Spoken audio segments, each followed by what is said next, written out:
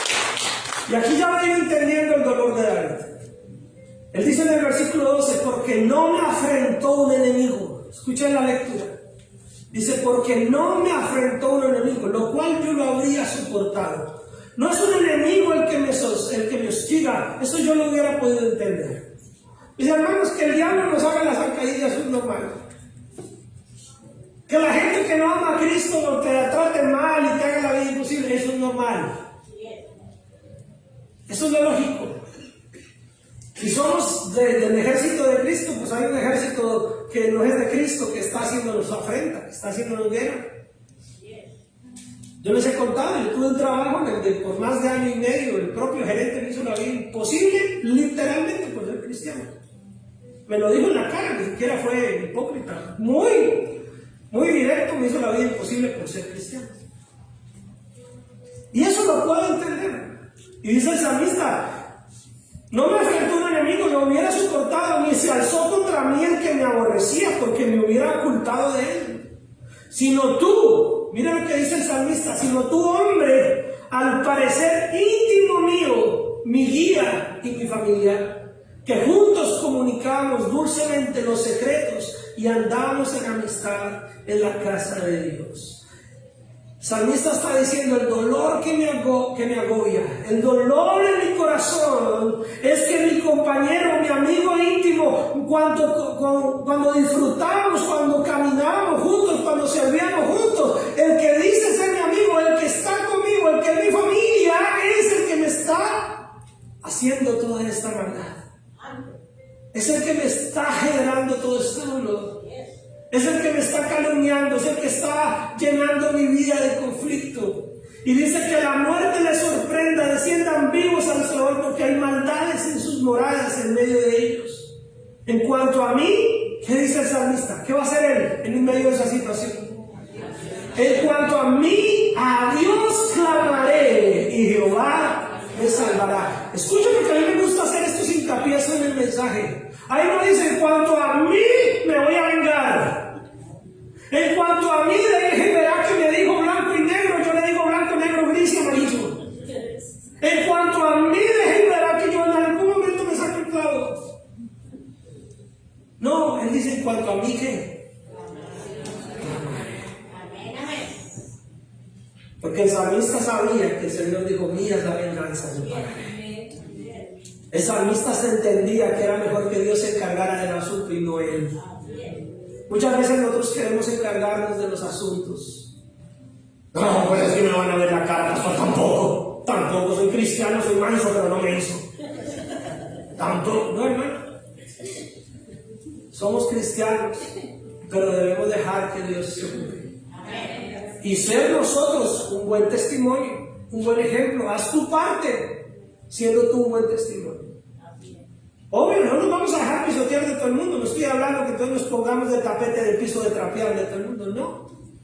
Estoy diciendo es que tú no tomes acciones en contra, tú no tomes la venganza en tus manos, tú no seas el que se encarga de destruir, tú seas el que clama al Señor. Y dice, en cuanto a mí, a Dios clamaré, Jehová me salvará. Tarde y mañana y a mediodía oraré, clamaré y oiré, amigos. Miren, hermanos, para ustedes me quedan, lo tengo en un color diferente, lo tengo en azul aquí en mis apuntes. Tarde y mañana, mis hermanos. Tarde y mañana y a mediodía oraré y clamaré y él oirá mi voz. En mi vida cristiana he dado muchas consejerías, he hablado con muchas personas, tanto en Colombia como acá. Y es curioso cuando muchas personas dicen, no, pastor, yo ya oré, yo ya le entrego eso a Dios. Sí, eso es verdad, hay que entregarle nuestras cargas a Dios. Pero en el fraseo cristiano, es una forma de decir, yo ya no voy a orar más. En la manera como la cultura cristiana religiosa nos ha filtrado esas frasecitas, es otra cosa de decir, yo me lavo las manos como Pilato, yo ya no voy a orar más por ese problema. Yo ya le entregué eso a Dios. No. Entregarle a Dios algo es orar en la tarde, en la mañana, al mediodía, orar y clamar. Eso es entregarle a Dios algo. Amén. Entregarle a Dios algo no es desentenderse del asunto. Entregarle a Dios algo es confiar que Él va a orar. Amén. Es confiar que su oración es oída. Que usted entregue la carga, quiere decir es que usted ya no sienta ese deseo de venganza, que ya en usted no estén las ganas de querer cambiar a Porque a veces queremos es que Dios cambie a la gente, pero como yo la quiero cambiar. No lo digo por las que he dado aquí, para que pronto si hay alguna pareja aquí diga, pastor, no. Pero en las consejerías que yo doy de pareja a veces, mis hermanos, y en las relaciones de pareja, aún en la mía, siempre está que ella quiere hablar con el pastor para que lo cambie a él. Y él quiere hablar con el pastor para que la cambie a ella. Pero ninguno llega a una consejería de pareja a decir, cámbiame a mí. El que tengo que cambiar soy yo. Siempre queremos que cambien al otro. Y a veces nuestra oración de vida por cualquier problema es que Dios cambie a la gente, que Dios haga, pero como yo quiero. Yo quiero que mi hijo cambie para que sea como yo quiero. Yo quiero que mi hija cambie para que sea como yo quiera. Yo quiero que mi esposo cambie para que sea como yo quiero. Yo quiero que mi esposo cambie para que sea como yo quiero. Yo quiero que mis papás cambien para que sean como yo quiero. Y eso no es lo que Dios nos está mostrando. Si de verdad entregamos las cargas al Señor y le dejamos las cargas de Dios, es para que Dios haga con nosotros como Él quiere. Y Él cambia a su esposa como Él la quiere. Y Él lo cambia a su esposo como Él lo quiere. Y Él cambia a sus hijos como Él los quiere. Y Él cambia a nuestros padres como Él los quiere. Porque a veces queremos que Dios ore, que Dios conteste, que Dios nos haga, porque yo quiero que mis hijos hagan lo que yo quiero, que estén aquí como perritos falderos. Tuve un caso en Colombia, una mamá. Tenía un buen hijo, era un buen muchacho. Y aún así esa señora se quejaba de ese pobre muchacho. Pero ¿sabe por qué? Porque era que ella estaba obsesionada con amarrarlo, no quería que se le fuera. Ya el muchacho como de 20 ya estaba pensando en servicio militar, ya tenía novia, tenía planes para el futuro, y ella se quejaba del hijo como si fuera el peor hijo de este mundo, pero era porque no lo quería soltar de las naguas. ¿Saben qué son naguas, verdad? Sí, esos salones internos. ¿Sí? Ya eso no es un amor sano, eso es un amor manipulador. Ya eso no es un amor de madre, ya eso es un amor con celos, ya eso es raya a veces en los dañinos.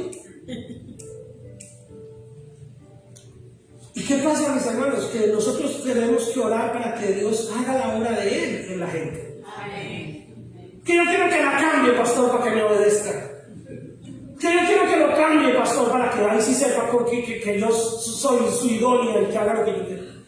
No, cambien ambos para que sepa que ambos tienen que ser lo que Dios quiere que sea. Pastor, cuando yo era pastor de jóvenes, pastor, dígame algo, dígame al joven, dígame algo, porque es que no. Y hablaba uno con el muchacho, hablaba uno con la muchacha, y uno decía, espera, más bien yo voy a hablar con la líder de damas para que hable con su mamá. Porque se da uno cuenta que a veces, aún nosotros como padres, nos equivocamos en la manera en que nosotros esperamos que nuestros hijos obedezcan, o que nuestros hijos reaccionen. Y yo le digo como padre que me equivoco, no van a creer que yo no me equivoco mucho. Y cuando por fin por allá se me refrigera el cerebro y calmo y me acuerdo de lo mismo que yo predico, digo, el que estoy mal soy yo, el que la estoy regando soy yo. Porque a veces no queremos hijos con un corazón voluntario que se entrega voluntariamente a Cristo.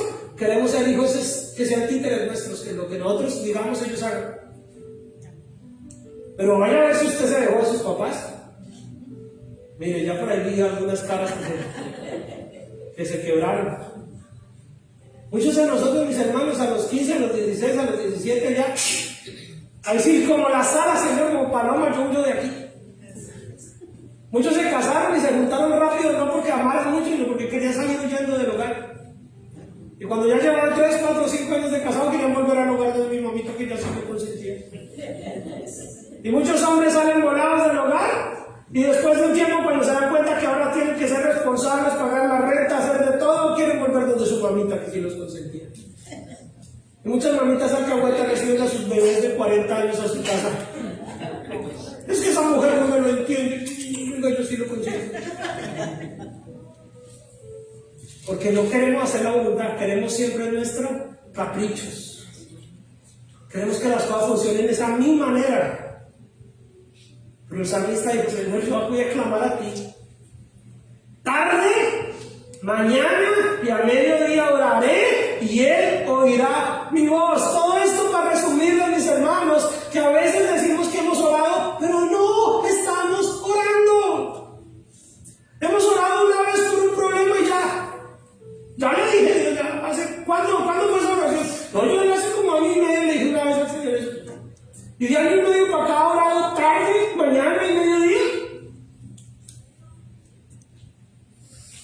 No. Por eso estoy aquí, pastor, para ver si usted se ora por mí. Usted, pastor, que le paga no de tarde, mañana y el mediodía por mi causa. No, cada uno de nosotros tenemos que ser responsables de orar tarde, mañana. Y si no ha recibido respuesta hoy, siga orando mañana. Y si mañana no ha recibido, siga orando pasado mañana. Se lo digo con autoridad y con conocimiento de causa. 30 años orando por mi papá. Y gloria a Dios, ustedes conocieron ya a mi papá transformado y cambiado. Ya ustedes conocieron el modelo nuevo, 2.0.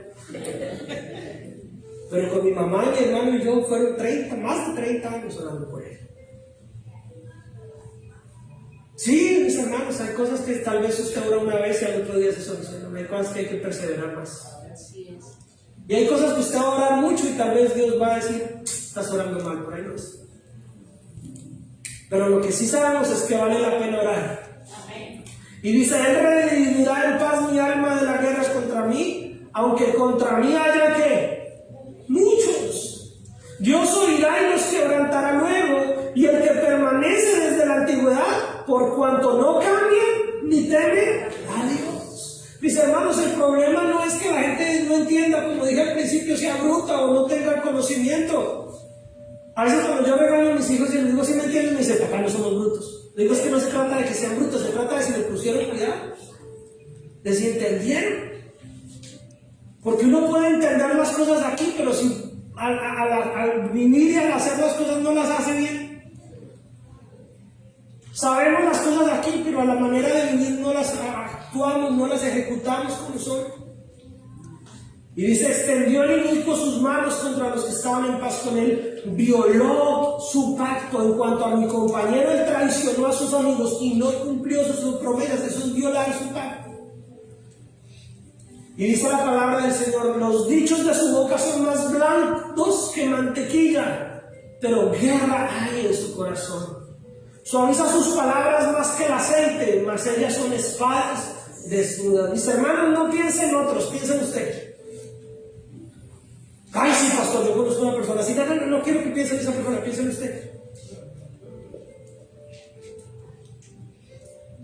¿Será que a veces nosotros endulzamos las palabras? Somos blandos en nuestra forma de expresar, pero nuestro corazón dice que hay guerra en nuestro corazón.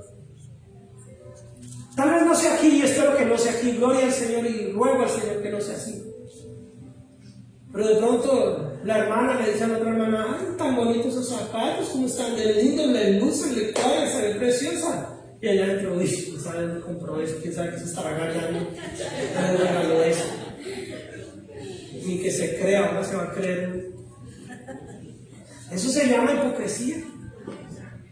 El hermano de pronto ve al otro hermano de la fe. Estoy hablando de hermanos en la fe que compró su troca nueva, que está estrenando. Uy, hermano, qué troca tan bonita, que le sienta.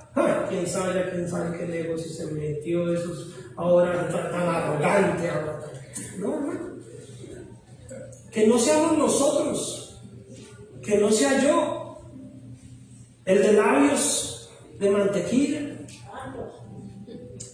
Que no sea yo el que endulzo palabras, pero mi corazón está arraigado en violencia. Que no sea yo, mis hermanos, el que lanzo palabras, pero que en realidad son espadas, dice él. Ahí dice, más ellas son ¿qué? Espadas desnudas. Esto no es un versículo bíblico, claro, para que no piense que está en la Biblia. Hay un refrán popular que dice que nos cuidemos más de las palabras aduladoras que de las palabras que nos critican. Porque a veces los que nos adulan tienen más deseo de lastimarnos que los que nos critican. Mis hermanos, pero vuelvo y digo, no piensen en otros, piensen en usted. No tomen la de palabra para decir, y esto le caería pelos a fulano, pero no vino. No piense así, piense que esto es palabra para usted. Si usted sí vino, quiere decir que usted es el que lo necesitaba escuchar. Amén. Que no seamos nosotros los aduladores, pero con espadas en nuestros labios. Que no seamos nosotros los que por la cara demostramos una gratificación con el hermano, pero a la espalda le estamos mostrando toda nuestra envidia y nuestro odio. Que seamos sinceros. Y dice, ahora sí el versículo que nos estamos aprendiendo: echa sobre Jehová tu carga y Él te sustentará, no dejará para siempre caído al justo. Mas tú os harás descender a aquellos al pozo de perdición. Los hombres sanguinarios y engañadores no llegarán a la mitad de sus días. Y finaliza diciendo, pero yo, dígame conmigo, pero yo en ti confiaré. ¿Quieres que le complete la historia? ¿Sabe cuál era el dolor de David tan grande? Que no era cualquier persona al que lo había traicionado, era su propio hijo, Absalón. No era ni siquiera un amigo de rumba, no era un hermano de la congregación, era su propio hijo Absalón que lo había traicionado. Y que se había confabulado con otros líderes y otros que eran antes siervos de David para hacerle la vida imposible. ¿Y sabe David por qué quería huir? ¿Sabe David por qué anhelaba salir de ese problema? Porque él no se atrevía a levantarse contra su propio hijo. David era el rey de Israel y su hijo se levantó a quitarle el trono y le hizo complaint, como dice por aquí, le hizo la revuelta, le hizo la traición, le hizo la revolución. Y David teniendo un ejército más grande que el de Absalón, David siendo un guerrero que mataba gigantes, David siendo el hombre que había conquistado territorios y territorios, tenía cómo ganarle la pelea a su hijo y prefirió huir para no tocarle la vida a su hijo, para no lastimar a su propio hijo. El que había causado ese dolor en David no era un cualquiera, era su hijo, su sangre. ¿Sabe de dónde vienen los dolores más agónicos de nuestra vida y los dolores que más nos tumban y nos hacen debilitar? De las personas que más amamos, de las personas más cercanas, de las personas a veces a las que les hemos dado más confianza, de las personas a las que les hemos ayudado más. Pero duele más cuando es la propia sangre, ¿verdad? Duele más cuando es la propia familia. Duele más cuando son nuestros propios seres queridos. Duele más cuando son nuestros propios padres, a los que veneramos y honramos, y a veces los propios padres se van contra sus hijos. O a veces donde hay familias grandes de 5, 8, 10 hijos, entonces los padres se amalgaman con uno y le hacen la vida imposible a otro. ¿Y sabe por qué? Porque a veces entre un mundo sin Cristo, estoy hablando de un mundo sin Cristo, a veces los padres prefieren al hijo que más dinero tiene. Porque aunque sean padres y amen a todos sus hijos, también buscan ¿qué? Su bienestar. Y qué triste es eso, el dolor que embarga el corazón de alguien que ha sido lastimado por alguien que ama, es un dolor muy fuerte. Pero el salmista aún así dijo, con todo esto yo no voy a tomar venganza, yo voy a orar para que el Señor confunda sus planes, frustre sus planes, que todos los que se aliaron con mi hijo, que sean destruidos. Pero él no quería lo malo para su hijo, él no quería venganza contra su hijo, él no quería lastimar a su propio hijo. Por eso David se humilló, por eso David huyó. Por eso David se encontró en una posición donde, teniendo cómo solucionar el problema en sus manos, no lo hizo. Muchas veces nosotros tenemos cómo solucionar un problema en nuestras manos y no recurrimos a Dios y lo solucionamos. Y Dios lo que quería era que aunque tuvieras cómo solucionar ese problema, recurrieras primero a Él. ¿Saben cuándo recurrimos a Dios? Es cuando de verdad no tenemos cómo solucionar un problema. Pero si tenemos cómo solucionar el problema a nuestra manera, Dios no es importante. David nos está mostrando que él tenía cómo solucionar el problema. Él tenía cómo acabar con esa rebelión y prefirió ir a Dios para no lastimar a su hijo. Ahora yo se lo pongo en un escenario de iglesia. Aquí entre nosotros como hermanos, por lo menos como iglesia local, puede que a veces haya situaciones entre nosotros. Si tú tengas cómo solucionar, pues no le vuelvo a hablar, pues no le digo la palabra. Pues no. A veces son esas las formas, ¿no? Pero yo te digo, déjame más bien al Señor tu carga. Entrégate en oración y no quieras lastimar a tu hermano. Así como David no quiso lastimar a Absalón, tú no quieras lastimar a tu hermano. Así te haya ofendido, no quieras lastimarlo. Aunque tu hermano te haya herido, no quieras lastimarlo. No solo aquí en la iglesia, aunque tu familia te haya herido, que no sea tu deseo de venganza que sea tu deseo de amor y de justicia y de misericordia lo que te lleve a Cristo. Amén. Amén. Y eso cambia la forma de vivir de un cristiano. Porque cuando seguimos solucionando las cosas a nuestra manera, seguimos diciéndole a Dios, ahorita no te necesito, ahorita no, tranquilo, usted quédese allá, esto lo soluciono yo. Y Dios está diciendo, bueno, haga lo que quiera, después yo tengo que intervenir. Es mejor decir, Señor, aún en este problema donde yo soy la víctima, o donde yo soy el herido, o donde yo soy el traicionado, y tengo cómo hacer justicia y poner las cosas, Señor, te lo demando. Entrégale al Señor tu carga. Entrégale al Señor esas opresiones. Tal vez tu problema no sea como el de David, ni sea como el de Absalón. Pero podemos decirle al Señor que yo no sea un Absalón, que yo no sea un desleal, que yo no sea el que traiciona, que yo no sea el que calumnia, que yo no sea el que va en contra de la voluntad, que yo no sea el que tiene palabras aparentemente dulces, pero son espadas que lastiman y que hieren. Que yo no sea el que de frente le digo algo bonito a alguien, pero a la vuelta de la esquina estoy hablando pestes de esa persona. Díganle al Señor que yo no sea ese. Que tú no seas Absalón, que tú seas David. Amén. El que entendió, entendió. El que tiene oídos para oír, escuche lo que el Espíritu dice a las iglesias. Que tú no seas Absalón, que tú seas David.